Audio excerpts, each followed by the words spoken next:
Hello friends, आज के video में मैं आपको बताने वाली हूँ कि जो भगवान जी के पुराने कपड़े होते हैं फटे हुए, उनका हम कैसे रीयूज़ कर सकते हैं। उनको फेंकने से अच्छा है कि हम उन्हें दोबारा से रीयूज़ कर लें। और एक नई डिश जिसके बारे में मैंने पिछले वीडियो में आपको बताया था, और आज का नया टॉपिक जिसके बारे में हम डिस्कस करेंगे काम करते हुए। चलिए बिना देर किए शुरुआत करते हैं वीडियो की, लेकिन उससे पहले कर दीजिए सब्सक्राइब अगर अभी तक नहीं किया है, और बेल आइकन दबाना मत भूलिएगा। और वीडियो पसंद आए तो लाइक ज़रूर करिएगा। मैं मोनिका फिर से स्वागत करती हूँ आपका अपनी लाइफ में। आज का हमारा टॉपिक है your self respect not depend on others. अपना आत्मसम्मान दूसरों पर निर्भर ना होने दे। तो जैसा कि मैंने आपको बताया कि मैं पुराने कपड़ों से, भगवान जी के जो पुराने कपड़े रहते हैं उनसे कुछ बनाने वाली हूँ और आपको दिखाने वाली हूँ कि उससे क्या क्या मैंने बनाया। तो जितने भी पहले पुराने कपड़े थे उनका जो फटा हुआ पार्ट था मैंने सारा का सारा निकाल दिया, जैसे कि नीचे का अस्तर, फटी हुई लेस वो। और देखिए कुछ कपड़े तो इस तरीके से होते हैं को वो बीच में से खोलते ही फट जाते हैं। इतना पतला कपड़ा रहता है इनका कि उन्हें आप बिल्कुल ही अगर खींचेंगे इस तरीके से तो वो बहुत जल्दी फट जाते हैं। और जैसे जैसे ये कपड़े इकट्ठे होते गए वैसे वैसे मैं उनको संभाल के रखती गई, और उनका जो फटा हुआ पार्ट था उनको हटा दिया। और इनकी जो लेस थी वो भी मैंने संभाल कर रख ली, क्योंकि कभी कभी कोई भी चीज़ छोटी मोटी हमें काम में आ ही जाती है, कभी कुछ प्रोजेक्ट बनाने में या फिर किसी और चीज़ में। देखिए कितने सारे मेरे पास कपड़े ये इकट्ठे हो गए थे। जब मैं इन कपड़ों का काम कर रही थी तो मेरे बेटे ने मुझे बताया कि एक जो मैंने कोरियर मंगाया था वो अब घर आ चुका है और ड्राइंग रूम में रखा हुआ है। मैं दिखाना चाहती थी, आपके साथ शेयर करना चाहती थी कि वो क्या चीज़ है और कैसे मैंने उसको यूज़ किया है। ये है एक लैंप जो मैं कई वीडियो में देख चुकी हूँ। मैंने बहुत सारे ऐसे वीडियो देखे हैं, उनके घरों में ये लैंप रखा रहता है, और मेरा भी मन हुआ कि मैं भी अपने ड्राइंग रूम में ये लैंप रखूं। तो उसको असेंबल करने का पूरा और उसको अनबॉक्सिंग करने का मैंने आपके सामने ही सोचा कि ये क्या क्या पार्ट निकलते हैं और कैसे कैसे होता है ये। तो इसमें निकला है एक ये गोल सा ऊपर का पार्ट जो साइड में रखा हुआ है। 3 बॉक्स हैं स्टोरेज के लिए, डेकोरेशन के लिए, और इस तरीके से होल के साथ, हुक के साथ ये दिए हुए हैं। इसको असेंबल करना बहुत ही आसान था, बहुत ही ईजिली ये असेंबल हो गए थे सारे के सारे। ये असेंबल होने के बाद मैंने ड्राइंग रूम में साइड में रखा और बहुत ही सुंदर लग रहा था। इसको मैं असेंबल करने के बाद आपको दिखाऊंगी कि ये कैसा लगा। आप मुझे कमेंट करके बताइएगा ज़रूर कि आपको ये लैंप कैसा लगा, और अगर आपके पास भी है ये तो भी मुझे कमेंट करके बताइएगा कि इसकी लाइफ कैसी है, क्योंकि मुझे तो ये ठीक लग रहा था और इसका पैसे भी इतने ज़्यादा नहीं थे। अगर आपको इसको परचेज़ करना हो तो मैं इसका लिंक आपको प्रोवाइड करवा दूँगी। ये मैंने अमेज़ॉन से मंगवाया था, 1800 का आया है ये, और इसकी क्वालिटी भी बहुत अच्छी है। इसकी रॉड की क्वालिटी भी अच्छी है और वुडन की भी काफ़ी क्वालिटी अच्छी है। देखिए लगने के बाद ये इस तरीके से लग रहा है, और देखिए इसका लुक बहुत ही अच्छा आया है पूरा का पूरा।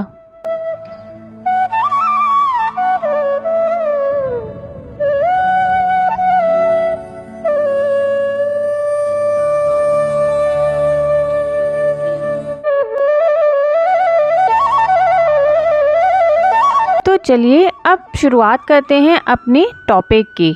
जैसा कि मैंने आपको बताया है, काम मैं आपको दिखाती जाऊंगी और अपने टॉपिक पे बात करती जाऊंगी। आज का हमारा टॉपिक है अपना आत्मसम्मान दूसरों पर निर्भर ना होने दे। इसका बहुत ही आसान सा उदाहरण मैं आपको बताती हूँ कि अगर आपने कोई ड्रेस खरीदी, उसे पहना और आप बाहर निकलकर वो ड्रेस पहनकर गए, और अगर किसी ने भी वो बोल दिया कि वो ड्रेस आप पे अच्छी नहीं लग रही है, तो आपका पूरा का पूरा जो कॉन्फिडेंस लेवल है वो डाउन हो जाएगा। जबकि भले ही 2 लोगों ने अच्छा बोला हो, अगर 4 लोगों ने गलत बोला है तो आपको यही लगेगा कि शायद वो गलत ही है और मेरे ऊपर अच्छी नहीं लग रही है। यहीं पे आपका आत्मसम्मान जो है, आपका जो रिस्पेक्ट है अपने लिए, वो ख़राब हो जाएगी, और आपका कॉन्फिडेंस लेवल इस वजह से बिल्कुल ही ख़राब हो जाएगा। आपकी सेल्फ रिस्पेक्ट आपकी वैल्यू से बनती है, आपके जो थॉट्स हैं उनसे बनती है, दूसरों के थॉट से नहीं। ये बिल्कुल अपने दिमाग से निकाल दें कि दूसरे मेरे बारे में क्या सोचेंगे। दूसरों के कहने से अगर आप अपनी लाइफ जिएंगे तो आपकी लाइफ बहुत ही मुश्किल हो जाएगी। हमेशा ध्यान रखिए कि दूसरे सिर्फ आपको तभी प्रेज़ करेंगे जब आप कुछ अच्छा काम करेंगे, लेकिन अगर आपने कुछ भी गलत कर दिया तो वो आपको क्रिटिसाइज़ करेंगे, आपके लिए गलत बोलेंगे। इसलिए ना ही उनके बोलने पे आपको अच्छा महसूस होना चाहिए और ना ही उनके बुरा बोलने पे आपको बुरा महसूस होना चाहिए, क्योंकि दोनों ही चीज़ें आपके अंदर के मोटिवेशन को, आपके अंदर के सेल्फ रिस्पेक्ट को ख़राब करेंगी। क्योंकि अगर आप दूसरों के प्रशंसा करने से खुश होंगे तो आप दूसरों के बुरा कहने से दुखी भी होंगे, और दोनों ही चीज़ें आपके व्यवहार पे गलत असर डालेंगी। मान लीजिए अगर किसी ने बोल दिया आपको कि आपकी ड्रेस बहुत अच्छी लग रही है, लेकिन आपको कोई फ़र्क नहीं पड़ा, और दूसरी ही जगह आप कहीं और जाते हैं सेम वही ड्रेस पहन के, और आपको बोल दिया कि ये ड्रेस आपके ऊपर बिल्कुल भी अच्छी नहीं लग रही है, तो भी आपको कोई फ़र्क नहीं पड़ा। तो इससे आपके नेचर में ना चेंज आएगा, ना आपको ये लगेगा कि अरे ये मैंने कैसी ड्रेस ख़रीद ली। ये ड्रेस की ही बात नहीं है, हर छोटी मोटी बात की है।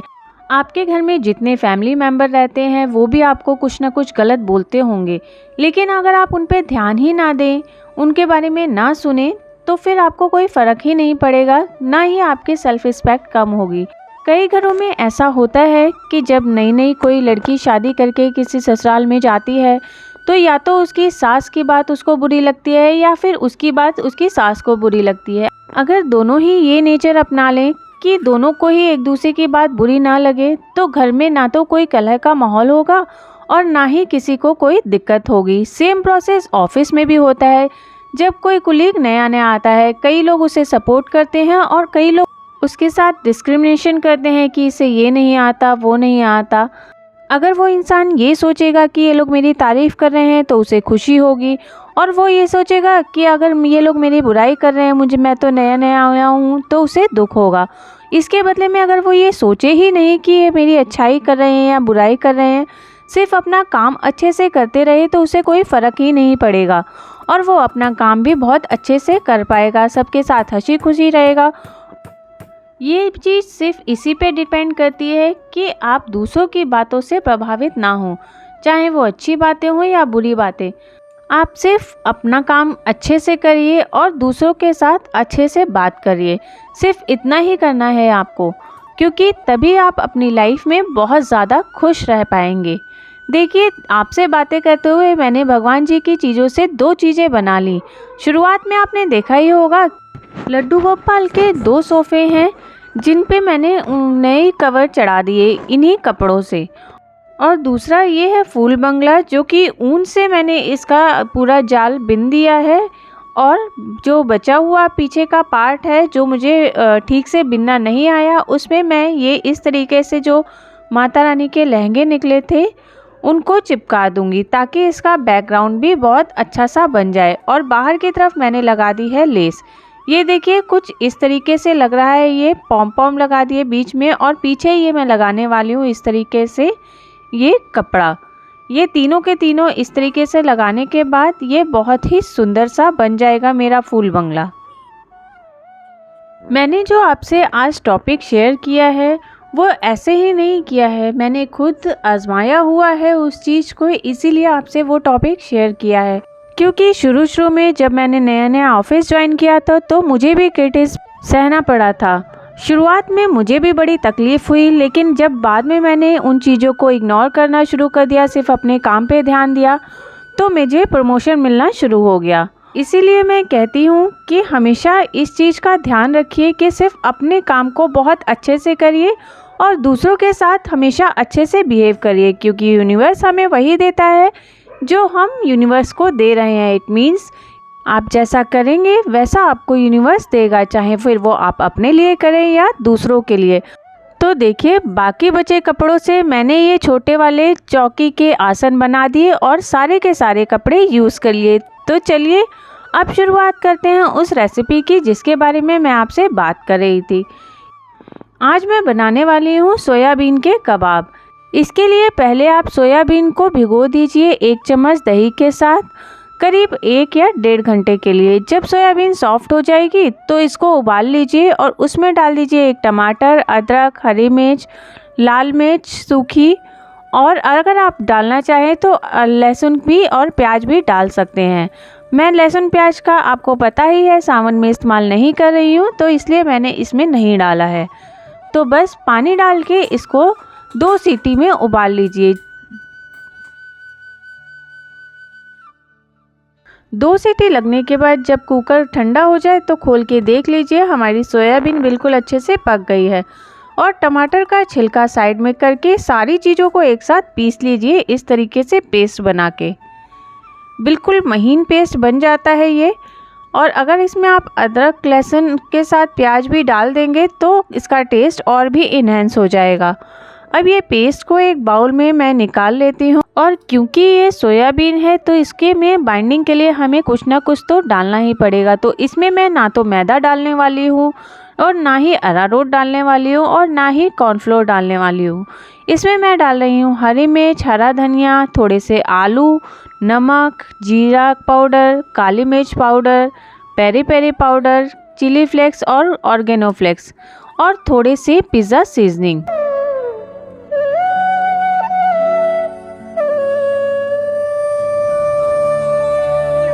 और मैंने इसमें थोड़ा सा पुदीना भी डाला है ताकि उसका भी टेस्ट थोड़ा आ जाए।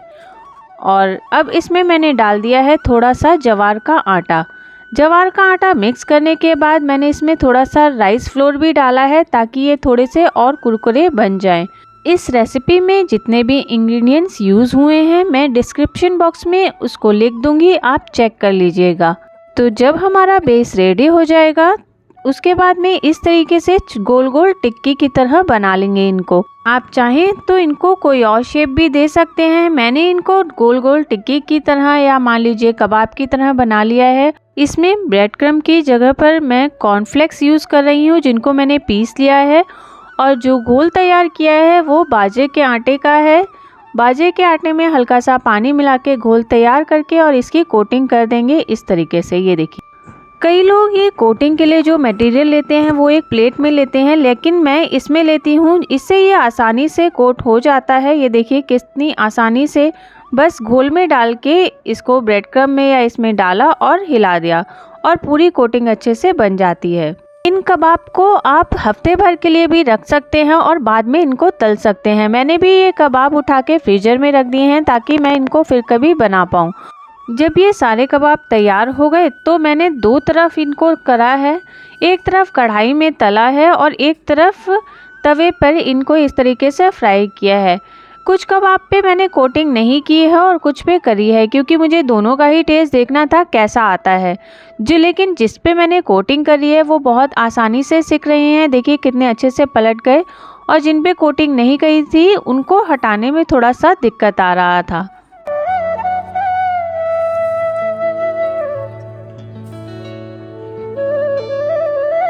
ये देखिए वो बिना कोटिंग के रखे हुए हैं और ये कोट वाले रखे हुए हैं। तो चलिए इन्हें लेके चलते हैं और पूछते हैं मेरे फादर इन लॉ से कि ये कैसे बने हैं। देखने में तो बहुत ही टेस्टी लग रहे हैं और अनहेल्दी भी नहीं है क्योंकि इसमें मैंने ऐसा कुछ भी नहीं डाला है जो कि अनहेल्दी हो। इसमें तला हुआ कौन सा, बिना तला कौन सा? ये वाला जो है बिना तला है और ये वाले तीनों तले हुए।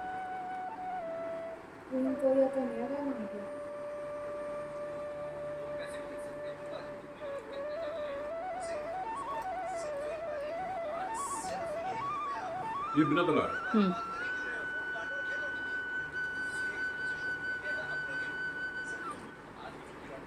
मुझे दोनों टेस्ट अच्छा लगा है। तले हुए में ज़्यादा तेल नहीं लग रहा। तेल है तले हुए में, इसमें तेल नहीं है। बढ़िया है, बिना तला बढ़िया। अच्छा बिना तला आओ, ठीक। तले हुए नहीं। और टेस्ट कैसा है इसका? दोनों का अच्छा है, टेस्ट दोनों का अच्छा है। ये थोड़ा इसमें ब्रेड क्रम्ब लगे, इसमें ब्रेड क्रम्ब नहीं लगे। दोनों में से कुरकुरा कौन सा लग रहा है? ये वाला कुरकुरा बढ़िया बना, बहुत बढ़िया। तो लीजिए पापा ने तो पास कर दिया कि दोनों ही बहुत अच्छे बने हैं। लेकिन मैंने फिर फ्राई जो करने थे वो जो पड़े हुए थे कढ़ाई में खाली उन्हीं को डाला, बाकी सारे मैंने तवे पे ही सेके।